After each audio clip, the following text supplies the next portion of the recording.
Artificial মেহেদি লাগালে অজু হবে কিনা বিষয়টি স্পষ্ট করে বললেই উপকৃত হব। অজু করে নখ কাটলে কি অজু ভেঙে যাবে? পুরুষের দায়ের ভিতরে কি অজুর পানি না গেলে অজু হবে? বাথরুমের ভিতরে অজু করা যাবে কিনা? নামাজ পড়ার সময় সব সময় মনে হয় অজু নাই, এই মুহূর্তে আমি কি করব? গর্ভাবস্থা সহবাস করার ব্যাপারে শরীয়তে নিষেধাজ্ঞা আছে কি? রোজা রাখার পর যদি পিরিয়ড শুরু হয় তাহলে কি রোজা সম্পূর্ণ করতে হবে? 80 বছর বয়স হয়ে গেলে নাকি তার গুনাহ আর লেখা হয় না, এই বিষয়ে জানতে চাই। টিকটিকি মারলে সব হবে, এটা কতটুকু সত্যি? স্বামীকে নাম ধরে ডাকা যাবে? মেয়েদের ক্ষেত্রে চোখ এবং হাতের পাতা পর্দা করা কি জরুরি? এবং আমার স্বামী মাঝে মাঝে একসাথে নামাজ পড়ি, আমাদের কি দুজনে জামাত পড়তে হবে? মেয়েদেরও কি সম্পূর্ণ মাথা মাসা করতে হবে? নামাজ পড়ার সময় সব সময় মনে হয় অজু নাই, এই মুহূর্তে আমি কি করব? এটি এক ধরনের ওয়াসওয়াসাকে বা সূচিবায়ুকে খুব বেশি আমলে নেওয়া যাবে না, বরং আপনি অজু করেছেন, এরপর ওয়াসওয়াসা আসলে বুঝবেন এটা শয়তান করাচ্ছে, আপনি আপনার সালাতে কন্টিনিউ করে যাবেন। আপনি আরশাদ জানতেছেন গর্ভাবস্থায় সহবাস করার ব্যাপারে শরীয়তে নিষেধাজ্ঞা আছে কি? গর্ভাবস্থায় সহবাস করা যাবে না এমন কোনো কথা শরীয়তে নেই, তবে গর্ভাবস্থায় সহবাস করলে যদি স্ত্রীর কোনো ক্ষতি হয় বা ক্ষতি হওয়ার বিষয়টি জোরালো থাকে তাহলে সেক্ষেত্রে সেটি ভিন্ন বিষয় হতে পারে। কানিস ফাতেমা মারিয়া জানতে চেয়েছেন পাত্রী দেখতে এলে পাত্রের সাথে কথা বলার বিধান কি? এক্ষেত্রে কি কোমলতা পরিহার করতে হবে? কৃত্রিম কোমলতা তো অবশ্যই পরিহার করবেন এবং প্রয়োজনীয় কথা যেগুলো সেগুলো বলতে পারবেন। মাস্তুরা আপনি জানতে চেয়েছেন রোজা রাখার পর যদি পিরিয়ড শুরু হয় তাহলে কি রোজা সম্পূর্ণ করতে হবে? রোজা রাখার পর যদি পিরিয়ড শুরু হয় আর যদি রমজান মাস হয় তাহলে সেক্ষেত্রে আপনি বাকি দিন পানাহার করা ছাড়া থাকবেন, কিন্তু এই রোজাটা আপনাকে পরবর্তীতে রাখতে হবে। ইসলামিক পোস্ট আইডি থেকে জানতেছেন বাথরুমের ভিতরে অজু করা যাবে কিনা? এই বিষয়ে আমরা আগে বলেছি, অজুতে শুরুতে বিসমিল্লাহ বলতে হয়। বাথরুমের ভেতরে যদি আপনার বাথরুমের যে প্যান বা কমর এটা আর টেপ এই দুইটা মাঝে কোনো পার্টিশন না থাকে তাহলে একই জায়গায় থাকলে সেখানে আল্লাহর নাম নেওয়াটা অনুত্তম কাজ, অপছন্দনীয় কাজ। সেজন্য বাহির থেকে বিসমিল্লাহ বলে আপনি অজু শুরু করে তারপরে ভেতরে গিয়ে পাওটা ধুলেন, সেটা ঠিক আছে। অথবা বাথরুমে অজু করলেন কিন্তু বিসমিল্লাহটা মনে মনে বললেন, এই দুইটা কোনো একটা আপনি করতে পারেন। মারুফুল হক আপনি জানতে চেয়েছেন মেয়েদের ক্ষেত্রে চোখ এবং হাতের পাতা পর্দা করা কি জরুরি? আপনি সাধারণ অবস্থার কথা যদি বলেন তাহলে সেক্ষেত্রে আমরা বলবো এটি আবশ্যক নয়, জরুরি নয়। হাতের পাতা এবং পায়ের পাতা ঢাকা এটি হলো মূল ফতোয়া, কিন্তু মুতাআখির উলামা ইকরাম বলেছেন এবং বর্তমান যুগের উলামা ইকরাম সারা বিশ্বে বলে থাকেন যে যেহেতু ফিতনা সংকটের একটি সময় চলছে, মেয়েদের হাতের পাতা কিংবা পায়ের পাতা দেখেও তাদেরকে নিয়ে বাজে চিন্তা করা এটি একটা কমন বিষয়, সাধারণ বিষয়, এমন না যে কদাচিৎ। তো সেজন্য নিজের ব্যক্তিত্ববোধের জায়গা থেকে এগুলোকেও ঢেকে ঢুকে রাখাটাই হলো নিরাপদ। আর সালাতের মধ্যে এগুলো ঢেকে রাখা আবশ্যক নয়, বিশেষ করে হাতের কবজি থেকে নিয়ে উপরের অংশ পাতা যেটাকে বলি আমরা, এটা ঢেকে রাখা সালাতের মধ্যে আবশ্যক নয়।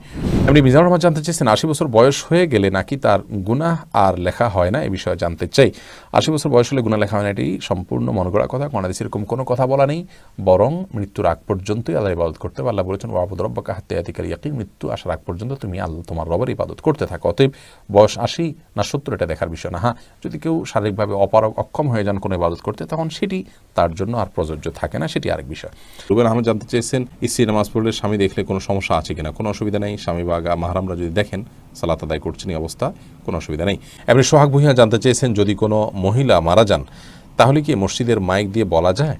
মহিলা হোক আর পুরুষ হোক, মসজিদের মাইকে কারণ মৃত্যুর ঘোষণা দেওয়া উচিত নয়, কারণ মসজিদের মাইক দান করা হয়ে থাকে আজানের জন্য, সুতরাং সেই কাজটা করা উচিত। কেউ মারা গেছেন বা কেউ জন্মগ্রহণ করছেন একান্ত জাগতিক একটি বিষয়, এটা ঘোষণা দেওয়ার কিছু নেই। তবে হ্যাঁ, জানাজার সালাত হবে, কোথায় হবে, কী হবে, একটা ইবাদত, সেটি মানুষ কীভাবে সম্পাদন করতে পারে এই বিষয়ে যদি কেউ জানান দেন সেটি ভিন্ন কথা। এরপরে আসাদুল্লাহ জানতে চাচ্ছেন টিকটিকি মারলে সব হবে, এটা কতটুকু সত্যি? জি, এটি বিভিন্ন হাদিস থেকে প্রমাণিত হয়, তবে আমাদের সমাজে টিকটিকি আছে, এই টিকটিকি কিনা সেটা নিয়ে অবশ্য আলোচনা আছে, এবং আপনার কেন এটি মারলে সওয়াব হবে সেটা নিয়েও দীর্ঘ আলোচনা আছে। এ বিষয়ে আমাদের একটা ভিডিও আছে, সেটি দেখে নেওয়ার চেষ্টা করবেন, দীর্ঘ আলোচনা করার মতো বিষয় এখানে আছে। রানু ইসলাম জানতে চেয়েছেন পুরুষের দাড়ির ভিতরে কি অজুর পানি না গেলে অজু হবে? দাড়ি দেখতে হবে ঘন নাকি পাতলা। যদি পাতলা হয় তাহলে সেক্ষেত্রে তার গোড়া পর্যন্ত পানি পৌঁছাতে হবে, যদি ঘন হয় তাহলে সেক্ষেত্রে আপনার বাহ্যিক অংশে বা যতটুকু সম্ভব ততটুকু পানি পৌঁছানো চলবে। তাওহিদা সুমি আপনি জানতে চেয়েছেন স্বামীকে নাম ধরে ডাকা যাবে? স্বামীকে নাম ধরে ডাকা যাবে, তবে সেটা যদি কোনো সমাজে অ্যালাউড হয়, স্বাভাবিক মনে করা হয়, দোষণীয় মনে করা না হয়, এটা কালচারাল বিষয় এবং সংস্কৃতির বিষয়। কোনো সমাজে কোনো সংস্কৃতিতে যেটা দোষণীয় হয় তাহলে সেটি করা উচিত হবে না, কারণ স্বামীকে সম্মান করতে হবে এবং সেই সম্মানের জায়গা থেকে মূলত যেভাবে ডাকলে তার প্রতি অসম্মান হবে না সেভাবে ডাকবেন। অতএব কোথাও নাম ধরে ডাকলে যদি অসম্মান না হয় তাহলে সেক্ষেত্রে কোনো অসুবিধা নেই। শাহানা আক্তার জানতেছেন, আমি এবং আমার স্বামী মাঝে মাঝে একসাথে নামাজ পড়ি, আমাদের কি দুজনে জামাত পড়তে হবে? একসাথে নামাজ পড়লে একই নামাজ যদি পড়েন তাহলে জামাতে পড়াই ভালো। স্বামী সামনে দাঁড়াবেন, স্ত্রী পেছনে দাঁড়াবেন। মাহফুজা ইসলাম আপনি জানতে চেয়েছেন, কারোর সামনে পারফিউম দিয়ে গেলে গুনাহ হয়, কিন্তু লোশন দিয়ে গেলেও কি গুনাহ হবে? খুবই গুরুত্বপূর্ণ প্রশ্ন বোন। পারফিউম হোক আর লোশন হোক, সুগন্ধি জাতীয় কোনো কিছু দিয়ে পরপুরুষের সামনে গেলে বা বাহিরে গেলে, এবং সেটি যদি অন্যের দৃষ্টি আকর্ষণ করে বা অন্যকে আপনার দিকে আকৃষ্ট করে, তাহলে সেক্ষেত্রে এটি গুনাহের কারণ হবে, হোক সেটা পারফিউম, হোক সেটা লোশন বা অন্য কোনো কিছু। নামাজের মধ্যে মেয়েদের পর্দা কতটুকু জানতে চেয়েছেন আব্দুস শাকুর। নামাজের মধ্যে মেয়েরা পরিপূর্ণ শরীর ঢেকে রাখবেন। আলমার আত আওরাতুন, নবী সাল্লাল্লাহু আলাইহি ওয়াসাল্লাম বলেছেন নারীরা পরিপূর্ণই সতর এবং তাদের পুরো শরীরই সতরের অন্তর্ভুক্ত, সেজন্য যথাসম্ভব পুরো শরীরকে ঢেকে রাখার চেষ্টা করতে হবে। বদির আলম আপনি জানতে চেয়েছেন, অজু করে নখ কাটলে কি অজু ভেঙে যাবে? না, অজু ভাঙবে না।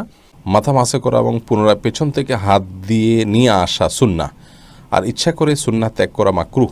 এখন মেয়েদেরও কি সম্পূর্ণ মাথা মাসা করতে হবে? মাথায় খোপা থাকলে তো সমস্যা হয়। এটা প্রশ্ন করেছেন কাজী মায়া। দেখুন, মাথা মাসের জন্য ভেজা হাতকে এইভাবে দিয়ে পেছনের দিকে টানবেন, এইটুকু ব্যবহার হবে আর একটুকু অবহেলিত থাকবে, কারণ এভাবে আপনি টানবেন। আসার সময় আবার এই অংশ দিয়ে আপনি এভাবে টানবেন, তাহলে বাকিটুকু ব্যবহার হয়ে যাবে। এভাবে করাটা সুন্নাহ। অতএব এটি নারী পুরুষ সকলের জন্যই প্রযোজ্য, যে সবাই এভাবে প্রথমে পেছনের দিকে নিয়ে এরপর সামনের দিকে টেনে আপনি মাসাহ করবেন। সাদিয়া মাহজাবিন আপনি জানতে চেয়েছেন, আর্টিফিশিয়াল মেহেদি লাগালে অজু হবে কিনা, বিষয়টি স্পষ্ট করে বললেই উপকৃত হব। আর্টিফিশিয়াল মেহেদি লাগালে অজু হবে কিনা এ বিষয়ে আমাদের একটি উত্তর এর আগে আমরা করেছি। সেই উত্তর আমরা বলেছি যে আর্টিফিশিয়াল মেহেদিতে ব্যবহার করার পর যদি আমাদের ত্বকের উপর আলাদা কোনো স্তর পড়ে যায়, যেটি পরবর্তীতে খসে পড়ে, তাহলে সেই ক্ষেত্রে সেই রকম মেহেদি ব্যবহার করলে অজু হবে না। এবং তার কারণ হিসেবে আমরা বলেছিলাম যে যেহেতু একটা স্তর পড়ে যায়, তার উপরে পানি যায়, অতএব অজু হচ্ছে না, বিষয়টি এরকম।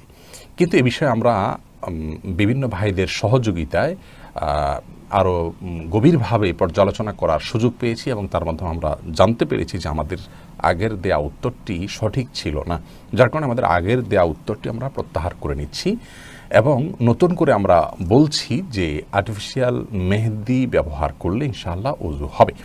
আর্টিফিশিয়াল মেহেদি ব্যবহার করার পর আমাদের যে ত্বকের উপর থেকে খসে পড়তে দেখি আমরা, এটা আসলে মেহেদি নয়।